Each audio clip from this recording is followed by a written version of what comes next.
Auzu billahi mineşşeytanirracim. Bismillahirrahmanirrahim. Dear 8th class students, अस्सलाम वालेकुम। उम्मीद है आप खैरियत से होंगे। टाठियो बच्चों, इस परान साइनसस चैप्टर नंबर 2 यमुक नाव छु coal and petroleum. Coal and petroleum तो बह कर तुम रिकेप रसकंड अत मज पान गोडे पोर कि रिसोर्स क्या गो। रिसोर्स मज वन कि रिसोर्स हसा गो स्टॉक और सप्लाई ऑफ मनी और मटीरियल एटसेट्रा। तो रिसोर्स पर्याव पत कि रिसोर्स मज क्या गए नेचुरल रिसोर्स। नेचुरल रिसोर्स मज पर्याव कि all the materials that are obtained from nature are called natural resource. तम सारी मटीरियल्स यमिस आज कुदरत हासिल करान तमन वन नेचुरल रिसोर्स। पत पर्याव types of natural resource. Types of natural resource. Natural resource कस किस्म नेचुरल रिसोर्स पर्याव पत कि नेचुरल रिसोर्स दो किस्म inexhaustible natural resource exhaustible natural resource. Inexhaustible natural resource पर्याव कि इनएग्जॉस्टेबल नेचुरल रिसोर्स क्या गए। इनएग्जॉस्टेबल नेचुरल रिसोर्स पर्याव कि these resources are present in unlimited quantity in nature and are not likely to be exhausted by human activities. Natural तम resources तम inexhaustible natural resource हसा गए तम रिसोर्स यम यथ नेचरस मज मौजूद इन अनलिमिटेड क्वांटिटी यानी यम न जहां खत्म गसन कम सत ह्यूमन एक्टिविटीजो सत यानी अगर इंसान कर इस्तेमाल तम हेकन खत्म गसित कह। तो पत वन एग्जाम्पल क्या इनएग्जॉस्टेबल नेचुरल रिसोर्स अस वन हसा गए आयर सनलाइट हम हसा इनएग्जॉस्टेबल नेचुरल रिसोर्स। तो एग्जॉस्टेबल नेचुरल रिसोर्स वन कि the amount of these resource in nature is limited कि इन एग्जॉस्टेबल नेचुरल रिसोर्स हसा गए तम रिसोर्स यम कुदरत मज मौजूद मगर कम लिमिटेड तादाद मज कम तादाद मज मौजूद। तो पत वन कि हम हसा हेकन एग्जॉस्ट गसित ह्यूमन एक्टिविटीजो सत। मिसाल के तौर पर कुछ नेचुरल रिसोर्स ह्यूमन एक्टिविटीजो सत खत्म हे गसित। Coal petroleum mineral forest wildlife soil water natural gas etcetera. हम तम नेचुरल रिसोर्स यम खत्म गसन। तो वह यम ते खत्म गसन तम वन एग्जॉस्टेबल नेचुरल रिसोर्स। क्या वन एग्जॉस्टेबल नेचुरल रिसोर्स। तो आज पत पोर कोल क्या गो। कोल कोर डिस्कस ते कोल ते नेचुरल एग्जॉस्टेबल नेचुरल रिसोर्स यह कोर डिस्कस यह क्या गो ठीक अमिक टाइप्स ते पर। तो आज परो पेट्रोलियम दोयम नेचुरल रिसोर्स मगर कुछ natural resource exhaustible natural resource यानी युस इंसान सद इस्तेमाल सत खत्म हेके गसित। तो आज परो दोयम पेट्रोलियम। पेट्रोलियम क्या परो पेट्रोलियम चूंकि गोडनेथ वन बह तुह आस पता यम ते गर गाड़ी इस्तेमाल करान करान सोमो इस्तेमाल करान मारुति इस्तेमाल करान स्कूटर इस्तेमाल अमन मज तील दजान अम तील सती पकान। अगर सोमो नमोन सोमो डीजलस पे पकान। अगर मारुति नमोन यह पेट्रोलस पे पकान। अगर स्कूटर नमोन यह पेट्रोलस पे पकान सारी पकान। तो यम तो तुह यह पता कि यह पेट्रोलियम यह कित कन बनियामुत पेट्रोलियम ते इथे कन बनियामुत यथ कन वन कि कोल यथ कन आव बना पेट्रोलियम यह बनियामुत यह बनियाव कमो पे। It was formed from organisms living in the sea. समंदरस मज यम ते ऑर्गेनिजम्स लिविंग ऑर्गेनिजम्स बसान रोजान तो यह पेट्रोलियम पेट्रोलियम तमने पे बनियामुत।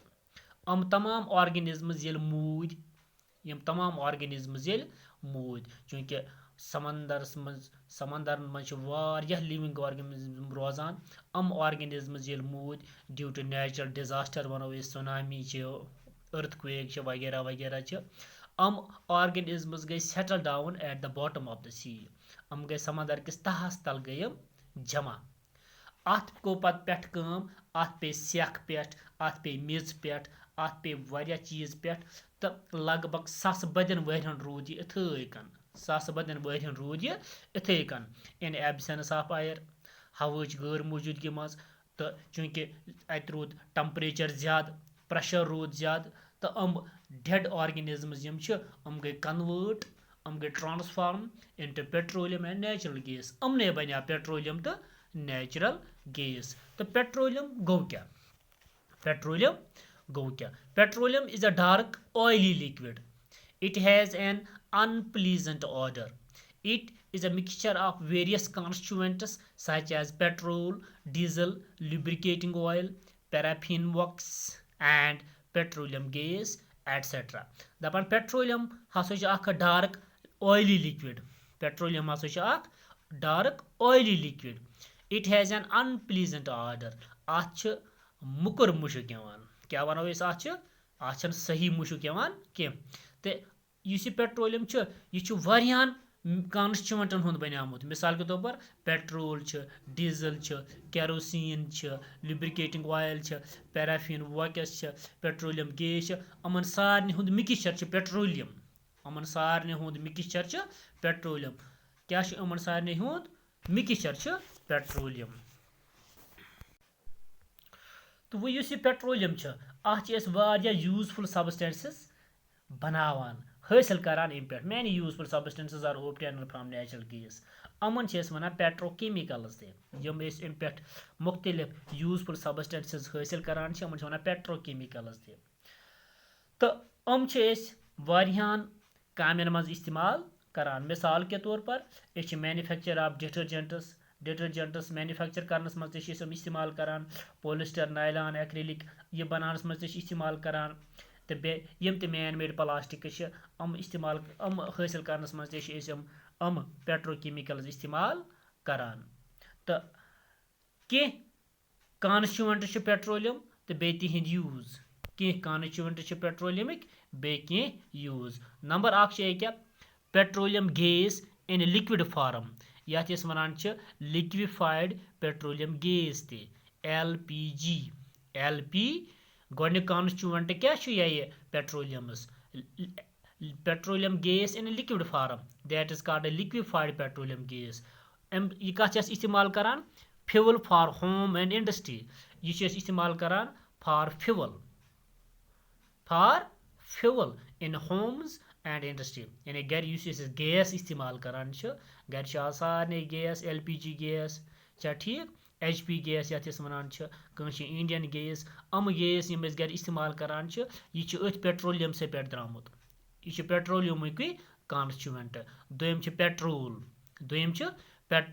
पेट्रोल कत इस्तेमाल करान यह करान motor fuel aviation fuel solvent for dry cleaning यानी यह ड्राई क्लीनिंग खतर इस्तेमाल करान बे यम ते गाड़ियन यम पेट्रोलस पे गाड़ पकान अमन इस्तेमाल करान केरोसिन ब्या constituent kerosene fuel for stoves lamps and for jet aircrafts kerosene यह गर स्टोव या lump bro table lamp Yemen one तमन केरोसिन इस्तेमाल करान तो बे जेट एयरक्राफ्ट्स तमन मज केरोसिन लगान चूरम डीजल कम खतर fuel for heavy motor vehicles electric generators diesel लगान यम बज गाड़ बस ट्रक अमन डीजल करान इस्तेमाल डीजलस पे पकान बे इलेक्ट्रिक जनरेटर यम तमन डीजल लगान लुब्रिकेटिंग ऑयल लगा फॉर लुब्रिकेशन यानी यम स्कूटरस गाड़ियन तमाम गाड़ियन लुब्रिकेटिंग ऑयल त्रावान यथ इंजनस त्रावन ठीक पैराफिन वैक्स अत ऑइंटमेंट बनाना अत कैंडल्स बनाना अत वैसलीन बनाना पैराफिन वैक्स यह कॉन्स्टिट्यूएंट ऑफ पेट्रोलियम अत ऑइंटमेंट बनाना अत कैंडल्स गई शमा ऑइंटमेंट गो यम जरूरत लगान तो बे वैसलीन ते मथान तो ब्याक बिटुमेन ते कॉन्स्टिट्यूएंट युस पेट्रोलियमुक यह कत लगान इस्तेमाल यह पेंटस लगान पेंट करनस मज इस्तेमाल लगान तो बे रोड सरफेसिंग रोड सरफेस यस करान रोड बनावान पेठिम लगावान रोडन तथ वन बिटुमेन अम खतर ते इस्तेमाल गसान अम गए वेरियस कॉन्स्टिट्यूएंट्स तो बे इहिंद uses various constituents of petroleum नम गए मुख्तलिफ कॉन्स्टिट्यूएंट्स ऑफ पेट्रोलियम तो बे इहिंद यूज अम कत कत इस्तेमाल करान।